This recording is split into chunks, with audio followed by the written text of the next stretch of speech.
प्रिय विद्यार्थियों, आज का टॉपिक है बीए फाइनल ईयर राजस्थान का इतिहास, जिसके अंतर्गत प्रमुख शीर्षक है जयपुर प्रजा मंडल। 20वीं सदी के तीसरे दशक में जयपुर में सामाजिक एवं राजनीतिक गतिविधियां तेज होने लगी। रियासती जनता की आवाज़ को बुलंद करने, राज्य में उत्तरदायी शासन की स्थापना करने, नागरिक अधिकारों की मांग एवं शासन की दमनकारी नीतियों का संगठित व प्रभावी मुकाबला करने के लिए जयपुर के प्रबुद्ध नागरिकों को एक राजनीतिक संस्था की आवश्यकता महसूस हुई। जयपुर प्रजा मंडल की स्थापना सन 1931 ईस्वी में कपूर चंद पाटनी एवं श्री जमनालाल बजाज के प्रयासों से जयपुर प्रजा मंडल की स्थापना की गई, परंतु सरकार द्वारा इनके कार्यों में तरह तरह की बाधाएं उत्पन्न करने एवं अपेक्षित जन सहयोग व उत्साही कार्यकर्ताओं के अभाव के कारण अगले 5 वर्षों तक यह प्रजामंडल राजनीतिक दृष्टि से अधिक प्रभावी भूमिका नहीं निभा सका एवं इस दौरान इसकी संपूर्ण गतिविधियां खाद्य उत्पादन एवं प्रचार जैसे रचनात्मक कार्यों तक ही सीमित रही। फिर इसका पुनर्गठन होता है 1931 ईस्वी में।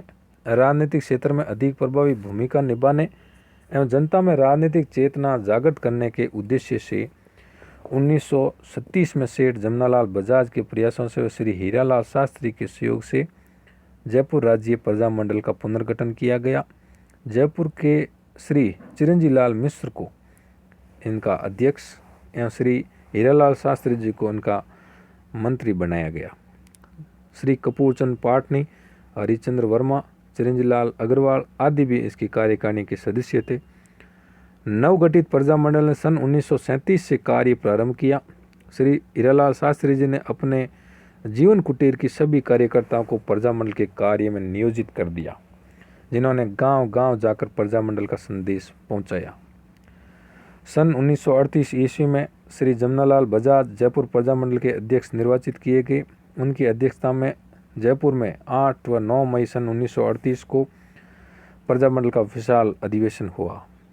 प्रतिबंध के बावजूद निकाले गए जुलूस में अत्यधिक संख्या में लोग शामिल हुए। 1938 ईस्वी में हीरालाल शास्त्री के प्रयासों से शेखावटी किसान आंदोलन जो सभा में परिवर्तित हो गया। कई वर्षों से शेखावटी के किसानों में राजनीतिक जागृति उत्पन्न कर ठिकानेदारों के अत्याचारों के विरुद्ध संघर्ष कर रहे थे। इनका विलय जयपुर प्रजामंडल में हो गया, यानी शेखावटी किसान सभा का विलय जयपुर प्रजामंडल में हो गया। किसान शक्ति के व्यापक समर्थन के जुड़ जाने से जयपुर प्रजामंडल की शक्ति व लोकप्रियता में असाधारण वृद्धि हुई। जयपुर राज्य में प्रशासन में अंग्रेजी अधिकारियों का नियंत्रण था। जयपुर सरकार ने जमनालाल बजाज के जयपुर राज्य में प्रवेश पर प्रतिबंध लगा दिया। उन्होंने 1 फरवरी सन 1939 को जयपुर राज्य में प्रवेश कर नागरिक अधिकारों की मांग पुरजोर शब्दों में रखने का निर्णय लिया। इस प्रकार जयपुर प्रजा मंडल को सरकार ने अवैध घोषित कर दिया। राज्य में प्रवेश करते रहे समय 1 फरवरी सन 1939 को बजाज को तथा बाद में अन्य नेताओं को गिरफ्तार कर लिया। अवैध घोषित होने के बाद प्रजा मंडल का कार्यालय आगरा स्थानांतरित कर दिया गया। 5 फरवरी सन 1939 से सरकार की दमनकारी नीतियों के विरोध में प्रजा मंडल ने सत्याग्रह प्रारंभ किया।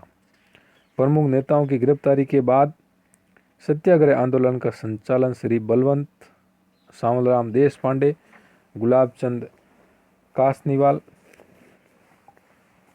कपूरचंद पाटनी, दौलतमल भंडारी आदि नेताओं ने किया। 18 मार्च सन 1939 को जयपुर में श्रीमती दुर्गा देवी शर्मा के नेतृत्व में महिला सत्याग्रह के प्रथम जत्थे ने गिरफ्तारियां दी। सरकार द्वारा प्रजामंडल को मान्यता प्रदान करने एवं कार्यकर्ताओं को रिहा करने का आश्वासन देने पर गांधी जी के निर्देश से 18 मार्च सन 1939 को सत्याग्रह स्थगित कर दिया गया। 2 अप्रैल सन 1940 को प्रजामंडल एवं जयपुर सरकार के मध्य समझौता हो गया। इसके तहत प्रजामंडल को 2 अप्रैल को ही पंजीकृत कर लिया गया। Gentleman agreement. जयपुर प्रजामंडल के तत्कालीन अध्यक्ष श्री हीरालाल शास्त्री एवं रियासत के प्रधानमंत्री सर इस्माइल मिर्जा इस्माइल के मध्य 1942 में एक समझौता हुआ जिसके तहत महाराजा ने राजकाज में जनता को शामिल करने की अपनी नीति का उल्लेख किया। प्रजामंडल इस उत्तर से संतुष्ट हो गया, जिसको जेंटलमैन्स एग्रीमेंट कहते हैं।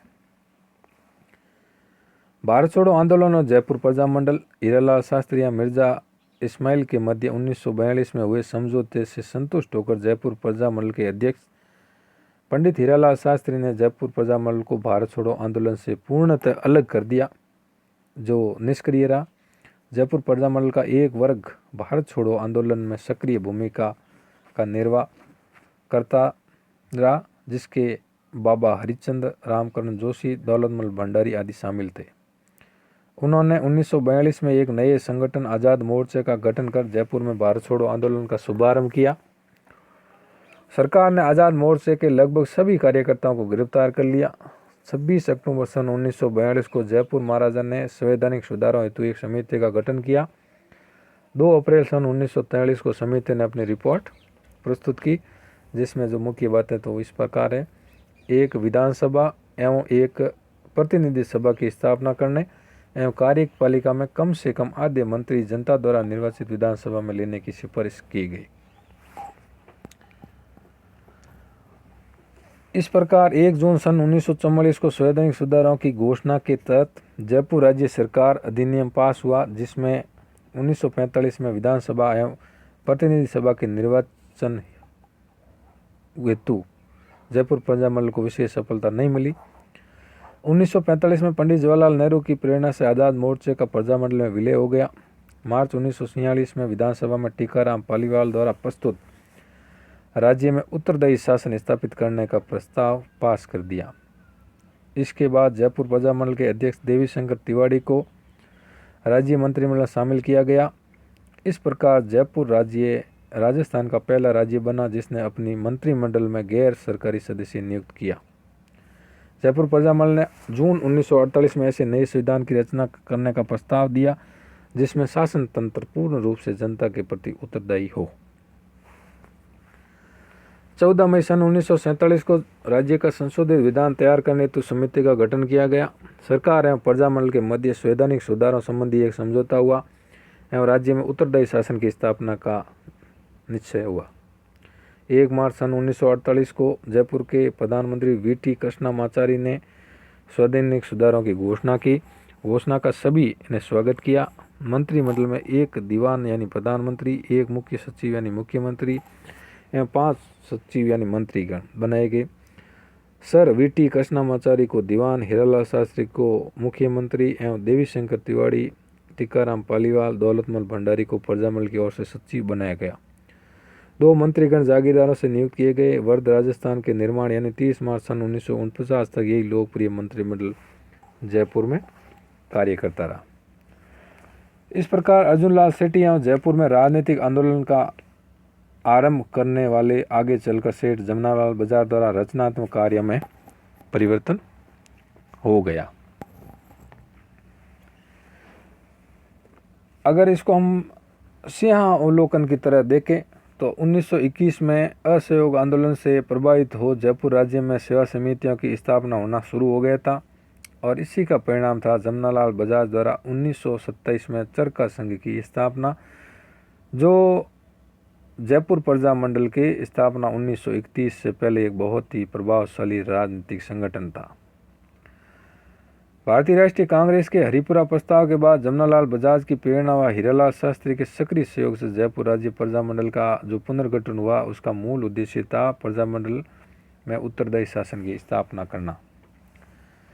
प्रजामंडल को हतोत्साहित करने के लिए जयपुर सरकार ने कानून बनाकर किसी भी अपंजीकृत संस्था का सदस्य बनने पर रोक लगा दी। चूंकि श्री बजाज जयपुर राज्य की सीमा में नहीं रहते थे इसलिए इस संस्था का पंजीकरण नहीं हो पाया। राज्य द्वारा लगाए गए प्रतिबंध को तोड़कर जयपुर में प्रवेश करने पर बजाज को बंदी बना लिया गया। उन्हीं के साथ अन्य नेताओं जैसे हीरालाल शास्त्री, चिरंजीव लाल अग्रवाल, कपूरचंद पाटनी भी बंदी बना लिए गए।